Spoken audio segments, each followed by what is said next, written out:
नाज़रीन अस्सलाम वालेकुम, आपकी खिदमत में एक नई वीडियो के साथ आपका मेजबान हाजिर है। नाज़रीन, मुस्लिम लीग नवाज का रहनुमा अगर इसके मादी का देखा जाए तो इसके मादी में तो इसने कोई अच्छा काम नहीं किया, लेकिन आज इसने अपने जमीर को जिंदा होने का सबूत पेश कर दिया और इमरान खान के हक में आवाज को बुलंद कर दिया। नाज़रीन, वीडियो बड़ी कमाल की है, वीडियो मुलाजा फरमाएं, फिर इस पर मुकम्मल तफसील आपके सामने रखते हैं। मुतअद्दिद इंटरव्यूज आपने दिए हैं पिछले कुछ दिनों के अंदर। बशमूल आपके कुलीग जावेद लतीफ़ साहब भी मुख्तलिफ गुफ्तगू होती रही है। आपने भी कहा कि इमरान खान को जिस तरह से सज़ाएँ वो दिलवाई गई हैं कानूनी तौर पर भी, क्योंकि आप खुद वकील हैं और आपको पता है, आपने कहा ये या फैसला ओवरटर्न हो जाएगा या इसमें ज़मानत मिल जाएगी।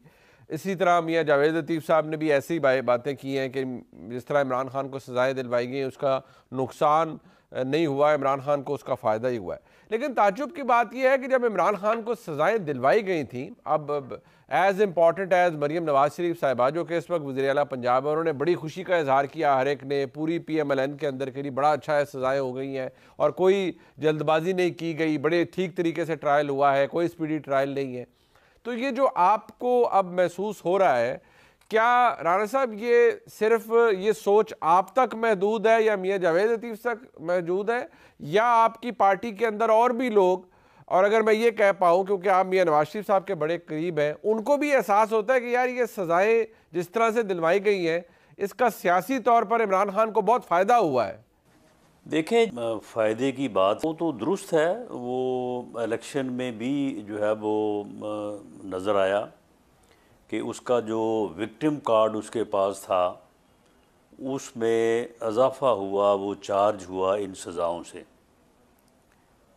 अब आगे दो चीज़ें हैं, ये केसेस गलत हैं, ये फैब्रिकेट किए गए हैं, साइफर बिल्कुल दुरुस्त है, लेकिन जो प्रोसीजरल लैप्सेस हैं, ठीक है, ट्रायल के अंदर, आप भी वकील हैं, जी, मैंने भी 10-12 साल जो है वो अदालतों में धक्के खाए हैं। जी हाँ, वो प्रोसीजरल जो लैप्सेस हैं वो अगर रह जाएं ड्यूरिंग ट्रायल, वो पता तो चलता है अपील में जाके, जब वकला जो है उन नकाइस को निकाल के अपील का सब्जेक्ट बनाते हैं। ठीक है, जब ट्रायल में फ़ैसला होता है तो किसी को पता नहीं होता कि कौन से प्रोसीजरल लैप्सेस किए गए हैं या जिनको पूरा किया गया।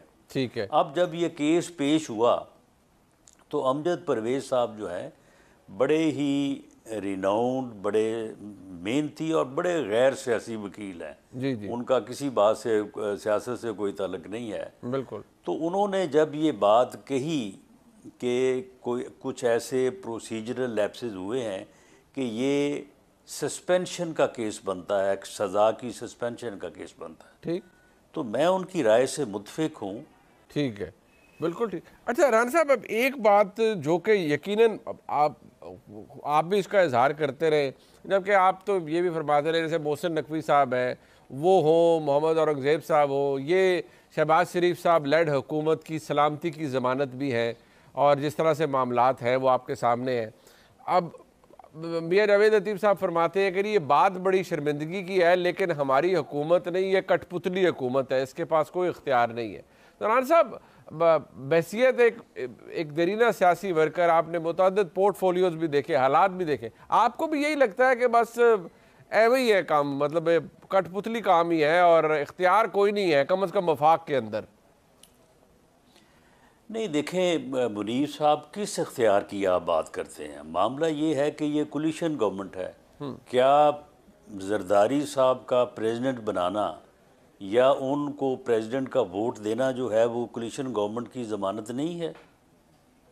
देखें ना, एक सिर्फ मोहसिन नकवी साहब का तो नाम नहीं ना, जो गवर्नर हमने नामजद करने हैं पंजाब में और KPK में, क्या वो ज़मानत नहीं होंगे? जो कोलिशन गवर्नमेंट होती है उसमें इख्तियारात जो हैं वो कंसेंसस के साथ ही होते हैं, उसमें स्टेक होल्डर्स होते हैं, उसमें कोई भी मामला, वो इरसा के चेयरमैन की तैनाती का मामला ही क्यों ना हो, हालांकि आप मुझे बताएं ये कितनी बड़ी जो है वो तैनाती है, तो उसमें भी जो है वो सबको ऑन बोर्ड लेना पड़ता है।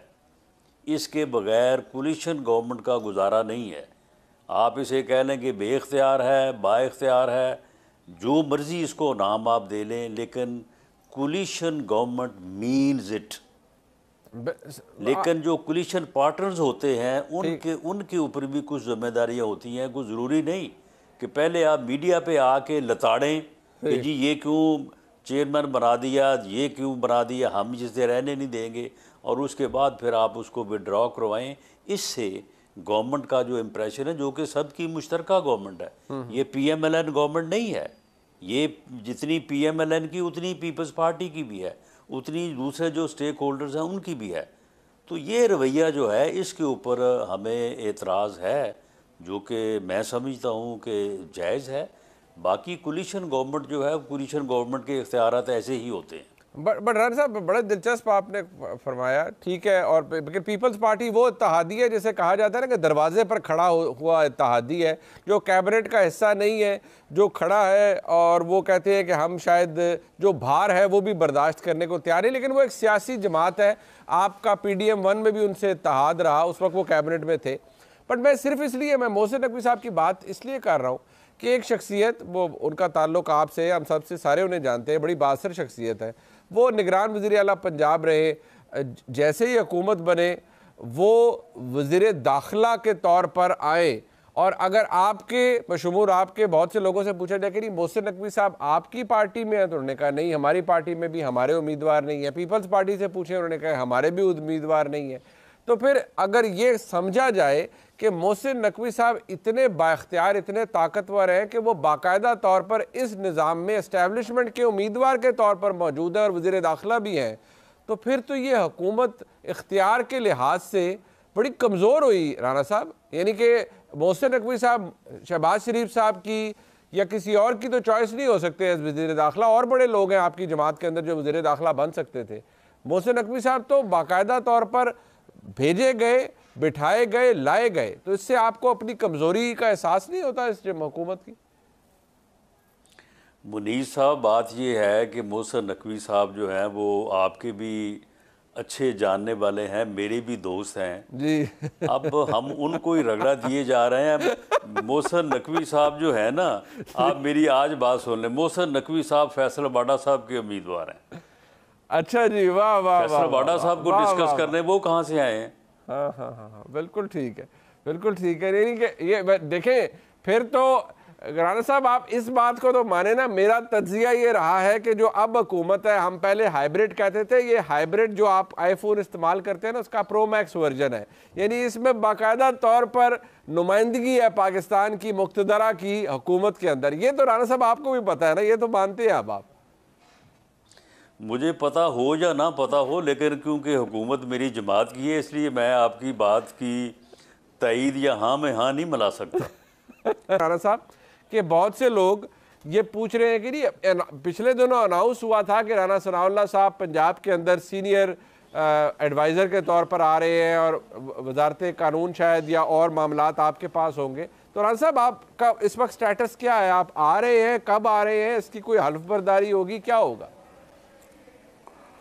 देखें, इस बारे में पार्टी के एक लेवल पे ऊपर जो है वो बात होती रही है, लेकिन ये मामला जो है वो अब पार्टी लीडर के पास पहुंच चुका है। तो वो फिर जो फैसला करेंगे वो फैसला जो है वो आखिरी होगा। यानी कि आप इस बात की तस्दीक कर रहे हैं कि पार्टी ने फैसला कर दिया है, तो ये आप अपना मनसब कब संभाल पाएंगे या संभालना शुरू करेंगे? नहीं, पार्टी ने कोई फैसला नहीं किया। तो खबरें आई, आप उन खबरों की तरदीद कर रहे हैं कि अभी तक ये फैसला नहीं हुआ कि आप पंजाब में कुछ सीनियर एडवाइज़र के तौर पर आ रहे हैं, क्या फिर यही समझा जाए? जी, 8 फरवरी के इलेक्शन से जो तवक्को थी कि ये बहरान ख़त्म हो जाएगा, ये ख़त्म नहीं हो सका। इस सियासी बहरान के ख़ात्मे के लिए भी जो है वो कोई तरीक़ाकार अपनाया जाना चाहिए, और वो सियासी तरीका ही हो सकता है, ठीक। वो कोई और तरीका नहीं हो सकता। एक साजिश के तहत मुल्क को सियासी तौर पे बहरान का शिकार किया गया। वो बहरान पाकिस्तान की ज़िंदगी में 75 साल हो गए हैं माशाल्लाह, बदतरीन सतह पे हैं, बदतरीन सतह पे। नाज़रीन आपने वीडियो मुलाज़ा फरमाई। नाज़रीन राना सनाउल्लाह का मुस्लिम लीग नवाज से बड़ा पुराना और गहरा तल्लुक है। राना सनाउल्लाह ने अपनी आवाज को इमरान खान के हक के लिए बुलंद कर दिया। राना सनाउल्लाह ने इतराफ कर लिया है कि इमरान खान को सजाएं जो है वो गलत तरीके से सुनाई गई। साइफर जो है वो बिल्कुल दुरुस्त था, हकीकत पर मबनी था और ये सारी सजाएं जो है ये एक मिली भगत के तहत हुई। इस मुल्क का कानून जो है नाज़रीन वो भी इन सियासियों के अंडर हो चुका है और इनकी मर्जी के मुताबिक ही सजाएं दी जाती हैं। नाज़रीन मुस्लिम लीग नवाज में दरारें पड़ चुकी हैं। राना सनाउल्लाह एक बहुत बड़ा और अहम रुकन है मुस्लिम लीग नवाज का। राना सनाउल्लाह जैसे लोग जब अपने मुंह से इतराफ कर रहे हैं और राना सनाउल्लाह ने यह भी वादा कर दिया कि इस वक्त जो हुकूमत है, ये कोलिशन जो गवर्नमेंट चल रही है, इसमें भी सिर्फ हमें एक नाम के इख्तिदार दिलवाया गया है। इस इख्तिदार के पीछे और लोग बैठे हैं। मोहसिन नकवी और फैसल वाडा जो है ये एक ही बाप की औलाद है। इशारतन राना साहब ने सब कुछ वादे कर दिया है। पूरी वीडियो देखकर एक सबूत पेश कर दिया है कि ये हुकूमत किन के बलबूते पर चल रही है और वो कौन लोग हैं किन्होंने हमें आगे करके हुकूमत की कमांड जो है वो अपने हाथ में रखी। पीपल्स पार्टी हो, हम हूं, जो भी हूं, लेकिन इन सब की कमांड किसी और के हाथ में है और साफ साफ उन्होंने वादे लफ्जों में ये बता दिया। नाज़रीन इस वक्त मुल्क की जो सूरत हाल है इस पर अल्लाह ताला ही रहम करे। सियासतदान तो करप्ट हैं लेकिन इसके पीछे और भी कुछ ताकतवर लोग हैं जो इस मुल्क को आगे नहीं चलने दे रहे हैं। बहरहाल दुआ है अल्लाह ताला उनको भी हिदायत दे और हमारे मुल्क पर भी अल्लाह ताला मेहरबानी करे। नाज़रीन आपने वीडियो मुलाज़ा फरमाई। इस वीडियो के बारे में आपकी क्या राय है? कमेंट सेक्शन में अपनी कीमती राय दीजिए और अगली वीडियो तक आपने मेजबान को दीजिए इजाजत। अल्लाह हाफिज।